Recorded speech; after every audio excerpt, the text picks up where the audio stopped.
Hey, what's up everybody? It's Vern and I'm back with another video.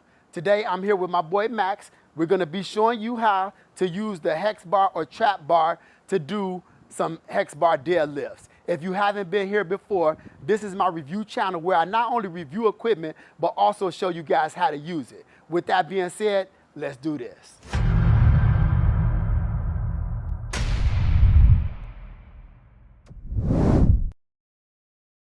So, for many years, I used a straight bar for deadlift, and I still do. When I'm working with an athlete, I tend to use a hex bar because we can work on power with the hex bar a little bit more than we would with the straight barbell. But at the same time, both pieces of equipment are very important. Now, Max here is an ex-hockey player, and we often used to use the hex bar as one of our tools for speed and power. Now, when you're new to the deadlift, a great place to start is with a hex or trap bar. The reasons being is that it's a lot more forgiving on the back, and the tutorial process is a lot easier for athletes to get into because the hinge and the hip is something that a lot of athletes will fight when trying to deadlift with a straight bar. Now let's walk into what we need to do here with the hex bar. I'm gonna have Max step in here. Go ahead, step into the hex bar. Now, some of the first cues that you're gonna wanna see is the foot positioning.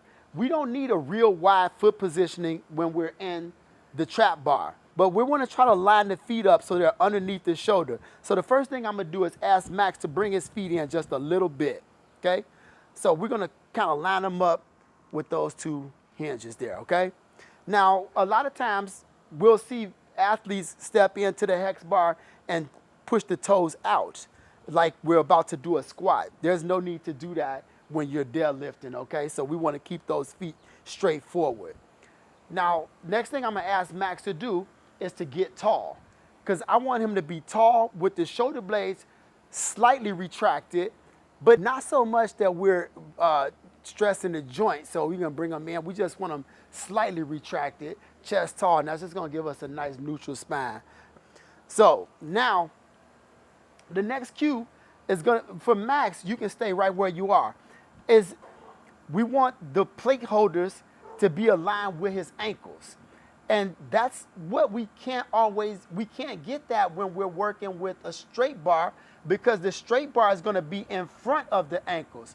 But if I get the plate holders back here so they're aligned with his ankles, that will set him up so that the weight he's directly over the weight. We want those hands aligned with the plate holders in order to also not put pressure on the wrist to control this heavy weight. We want them to just sit there in a neutral position. And so that's another reason why we want to make sure we're grabbing the hex bar in the dead center of the bar. So from here, we're gonna have Max go ahead, put those hands straight down, and we're gonna have him find the bar. Stand up for a second, stand up. Now he was actually hinging a little bit more than I wanted him to. And what I mean by hinging is he was leaning forward a little bit more. And I want you to load your hips just a little bit more, okay? Okay. So from right here, we're gonna go ahead and find the bar by pushing the butt back, keeping the chest tall. That's a perfect position. From there, he's gonna squeeze his abs, drive his heels into the ground, stand up, ugly glute squeeze, go. Boom. Good.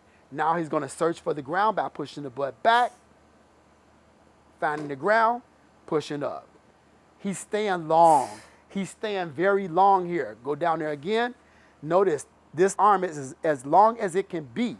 Now, if that arm was bent and he went to stand up, he would be putting extra tension on his back. Go ahead, push, stand up. Good. Now do it one more time, but go ahead and let the arms bend a little bit. Go down there with bent arms, okay? Now, yep. Now you see he's about to use his back to pick that up, right? He's gonna go ahead and come up, and you see he's gonna lock out late. You could go ahead and lock out. Go ahead, I'll show you. Let me show you exactly what I mean by that. Go ahead, step out for a second, Max. What'll happen, what you'll see sometimes is you'll get an athlete to go down there and they'll have those arms bent, right? And when they come up, they're gonna put pressure on the back because they're gonna go, and then they're gonna jar the back and then start to pull up. You see it every day, y'all. I promise you, if you watch the hex bar, trap bar squat, you'll see people doing that. But what we want is that body to be locked, okay? Right away, the body is locked. As soon as I start to push my heels into the ground, boom, the weight comes up. Ugly glute squeeze. As I go descend, nice tall chest, find the ground, ugly glute squeeze, okay? Shoulders always retracted and not rounded, all right? That's it, y'all. Come on in here, Max. I appreciate Max popping in for me today, helping me show you this tutorial. I hope y'all like what you see. I'm trying to build out the community. I appreciate everybody who has subscribed. If you haven't already subscribed and you like what I do here, please subscribe so you can check out more of this. Hit the like button, share with the people who you think would like this as well. I love and appreciate all your support. Love and peace, everybody. Out.